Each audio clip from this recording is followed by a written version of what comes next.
साथियों, आज की इस वीडियो में आप सभी का स्वागत है। आज हम बात करने वाले हैं भेल के प्रीवियस 10 ईयर्स के क्वेश्चन। अब ये क्वेश्चन किसके रहेंगे तो आपको ऊपर डायरेक्ट दिख रहा है, वर्कशॉप कैलकुलेशन एंड साइंस, आप देख रहे होंगे। देखिए ये दिख रहा है।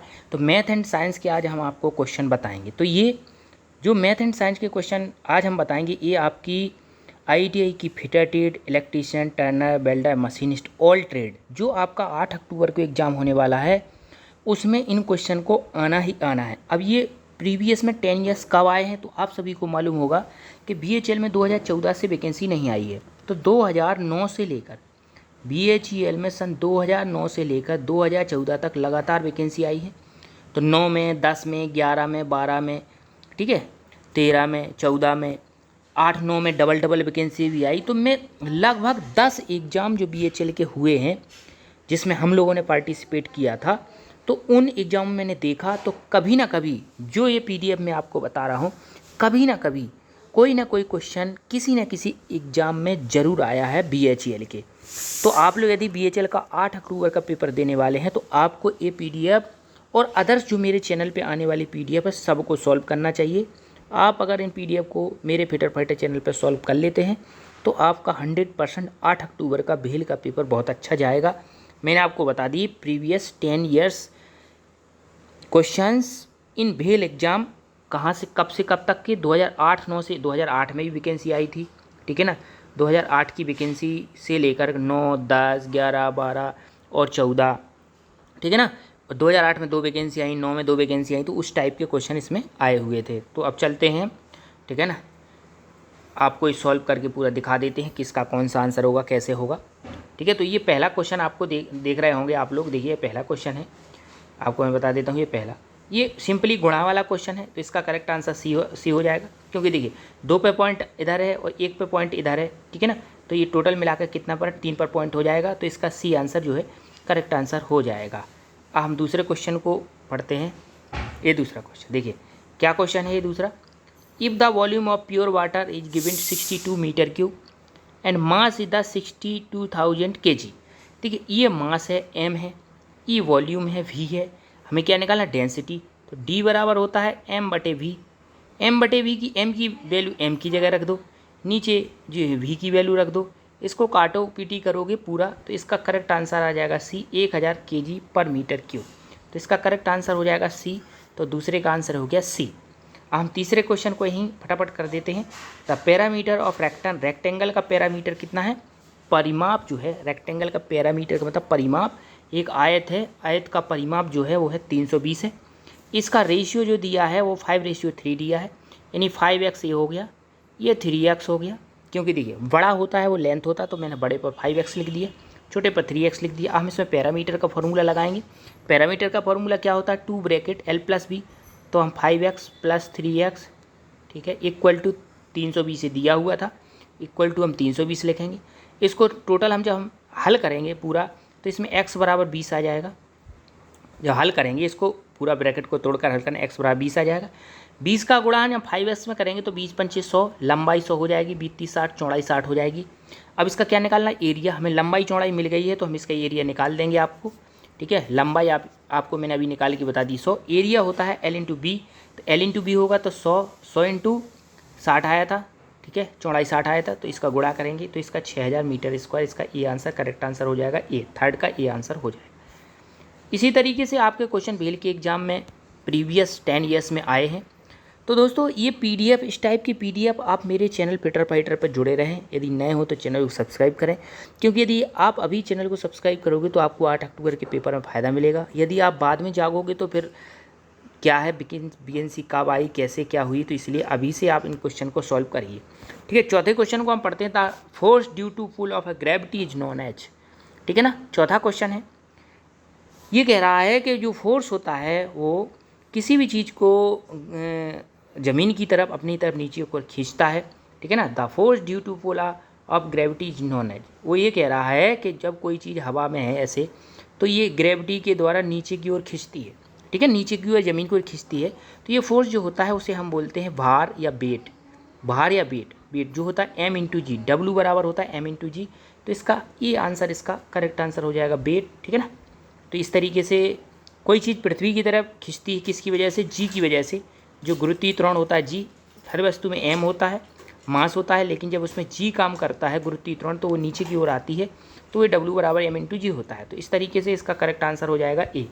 अब 5th नंबर क्वेश्चन पे हम पहुँचते हैं, आपको सामने दिख रहा होगा। The unit of energy in SI unit, SI पद्धति में एनर्जी की इकाई क्या है, तो एनर्जी की इकाई भाई क्या होती है, तो इसका करेक्ट आंसर हो जाएगा जूल। ठीक है ना, एसआई सिस्टम में हमें ऊर्जा की इकाई बताना है, तो 5th नंबर क्वेश्चन का ए हो जाएगा answer correct.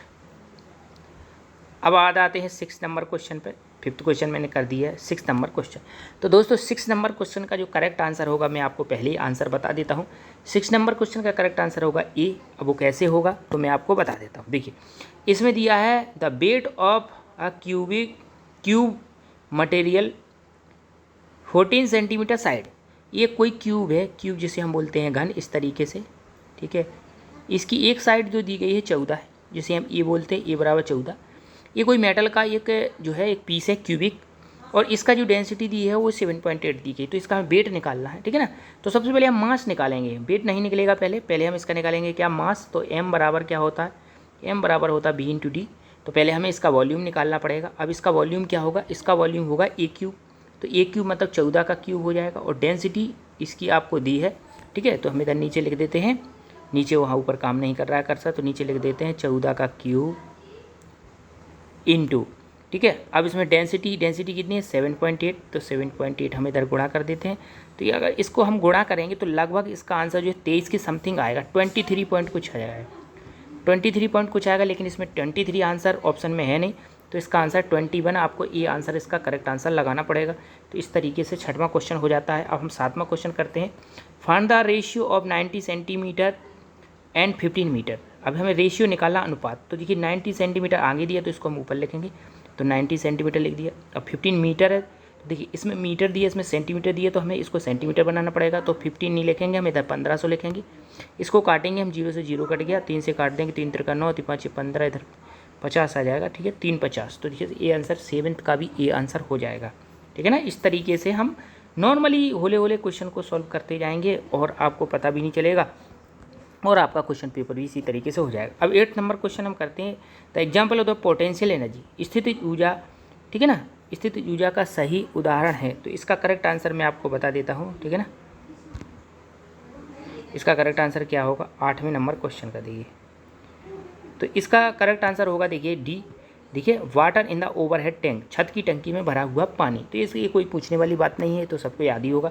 9th number question है the percentage of kind of the fraction whose denominator is always of. वही कह रहा था परसेंटेज में, देखिए पेरेंटेज लिख दिया इधर, इसका आंसर है परसेंटेज। जो आगे लिखा पेरेंटेज लिखा वो परसेंटेज है। परसेंटेज में हमेशा ऊपर क्या रहता है, तो 100 रहता है। भाई आप जब कभी कोई परसेंटेज निकालते हो तो उसमें क्या करते हो, गुणा 100 करते हो। तो इसका डी आंसर हो जाएगा, 9th का डी हो जाएगा। ठीक है, 9th का क्वेश्चन क्या हो जाएगा, 9th का क्वेश्चन हो जाएगा डी। मैं टिक कर देता हूँ डी पर। इसके बाद है 10th नंबर क्वेश्चन। तो 10th नंबर क्वेश्चन को हमें सॉल्व करना पड़ेगा, तो सॉल्व करके मैं बता देता हूँ। वैसे मैंने पहले इसका आंसर बता दिया। तो 10th नंबर क्वेश्चन का आंसर आना चाहिए क्या, बी आना चाहिए। 10th नंबर क्वेश्चन का आंसर आना चाहिए बी। अब कैसे आएगा मैं आपको सॉल्व करके दिखा देता हूँ। देखिए कैसे आपको सॉल्व करना है। इसमें 12,846 जो है, देखिए दोनों जगह दिया है 12,846। ठीक है, देखिए क्या दिया है 12,846 दिया। इधर 12 जो कॉमन ले लेंगे इसको हम, तो 12,846 हम कॉमन लेंगे, तो इसके अंदर ब्रैकेट में बचेगा 593। ठीक है, और इधर बचेगा कितना 407। ठीक है, 400, इनको दोनों को ऐड कर देंगे तो ये 1000 हो जाएगा। 1000 में 3 जीरो रहेंगी, तो 12,846 3 जीरो वाला। तो देखिए 12,846 3 जीरो वाला, तो इसका बी आंसर करेक्ट आंसर हो जाएगा। इस तरीके से हमें शॉर्ट में काम करना है। अगर आपने इसका गुणा करके सवाल को हल किया तो आपका टाइम नहीं कर पाओगे, आप टाइम कम पड़ जाएगा। BHL में एक क्वेश्चन को करने के लिए आपको ओनली 40 सेकंड का टाइम मिल रहा है। आपको गुणा करोगे इसका तो गड़बड़ हो जाएगा, कॉमन लेके आपको करना है, मैंने आपको बता दिया है। फिर आपकी मर्जी, आपको जैसा करना है आप करिए, आप अपने मन मर्जी के मालिक हैं। ठीक है, इसके बाद अगला है 11th नंबर क्वेश्चन। तो मैं 11th नंबर क्वेश्चन का आंसर बता देता हूँ, बी है। 11th नंबर क्वेश्चन का आंसर क्या है, बी। कैसे हल करना है, देखिए इसका क्रॉस मल्टीप्लिकेशन करेंगे हम, 2 के बटे में 1 लिख लेंगे, क्रॉस मल्टीप्लिकेशन कर देंगे। तो देखिए 2√x बराबर हो जाएगा जी 26। तो √x बराबर हो जाएगा 26 में 13, जब ये रूट हटेगा तो इधर स्क्वायर चढ़ जाएगा, 169 आंसर आ जाएगा। ठीक है, इसके इससे 12 का करना है हमें, तो 12 का करेक्ट आंसर होगा सी। अब हम हल कर देते हैं इसको, 12 का सी कैसे आएगा उसको भी हल कर देता हूँ। देखिए इसमें ही 10 के बटे में हम 1 लिखेंगे, 10 के बटे में 1 लिखेंगे, कैंची गुणा करेंगे, ठीक है ना। कैंची गुणा करेंगे तो 10 अंडर एक्स बराबर हो जाएगा तो हमारा 250, तो अंडर एक्स बराबर हो जाएगा 25। जब ये रूट हटेगा इधर स्क्वायर चढ़ जाएगा, 25 स्क्वायर 625 हो जाएगा, 625 का सी आंसर आ जाएगा। तो इस तरीके से आपको जल्दी से, जैसे मैं 10 से 12 सेकंड में कर दे रहा हूँ, आपको भी इसी इतनी जल्दी करना है क्वेश्चन को। अब आ जाता है अगला क्वेश्चन, 14वां नंबर क्वेश्चन। तो 14वां नंबर क्वेश्चन का मैं आपको आंसर बता देता हूँ। इसका करेक्ट आंसर है सी। अब इसको आपको कैसे हल करना है तो इसकी भी एक विधि होती है, मैं आपको थोड़ा सा बता देता हूँ, फिर आप बेहतर कल आप कर लेना। 342197 है।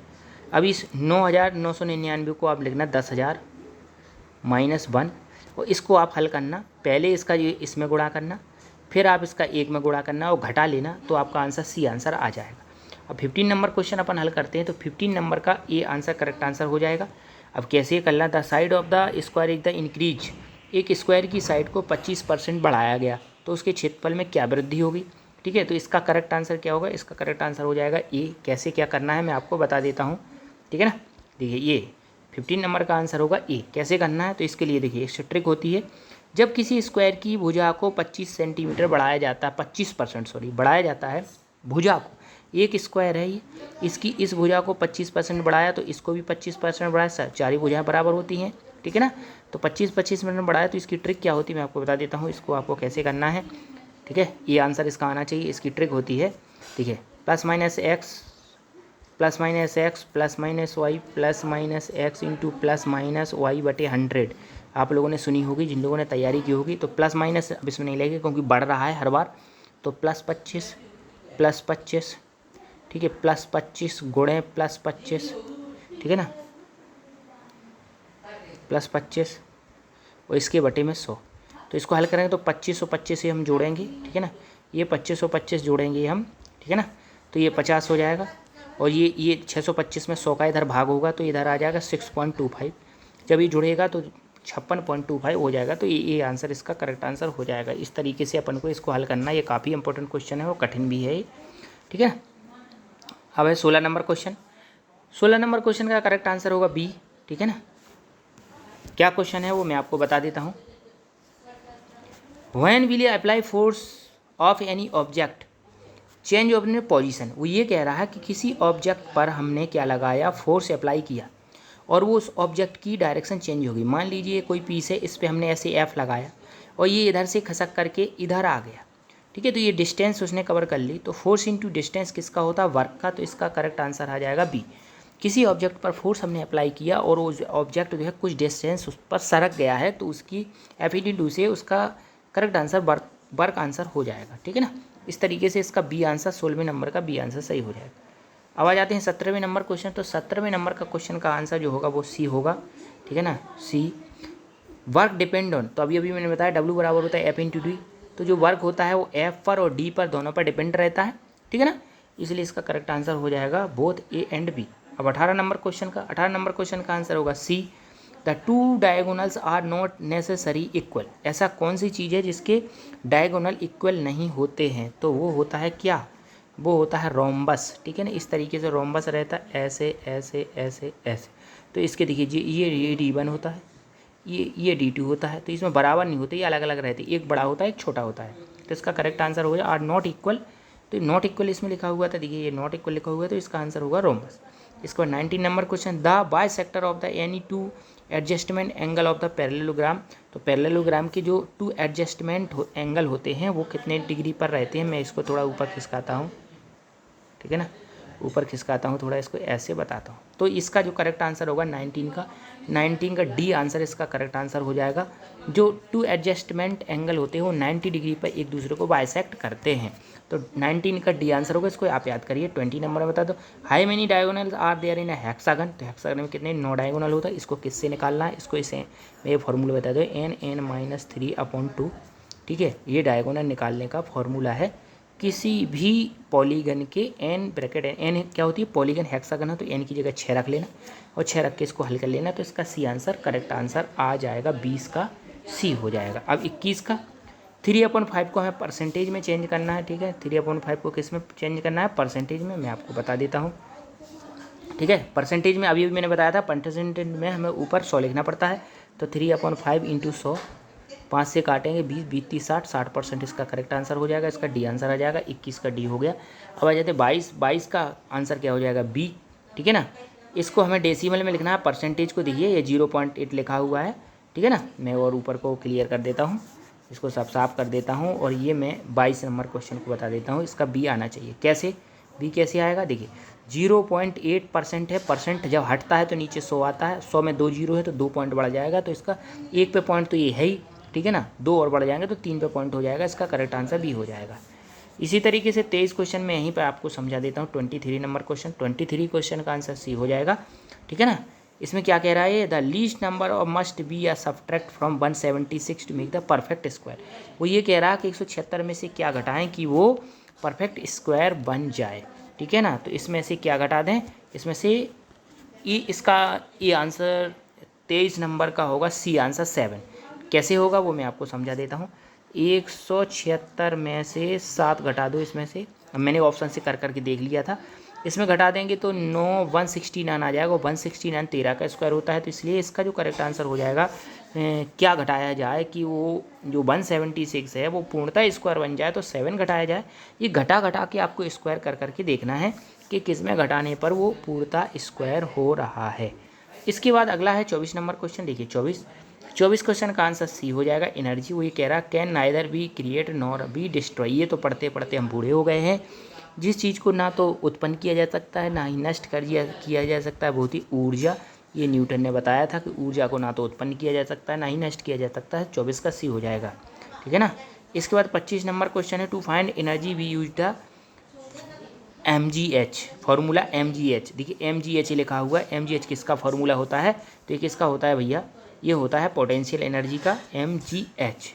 अब काइनेटिक एनर्जी का क्या होता है या आगे और क्वेश्चन क्या होते हैं तो मैं नेक्स्ट वीडियो में बताऊंगा। तो आप पीटर फाइटर से जुड़े रहे हो, नए हो तो चैनल को जरूर सब्सक्राइब करें। 8 अक्टूबर के पेपर को अच्छे करने के लिए आप हमारे साथ सभी PDF सॉल्व करें, पढ़ते रहें, मस्त रहें, खुश रहें और भेल में आएँ। आपका बहुत बहुत स्वागत है।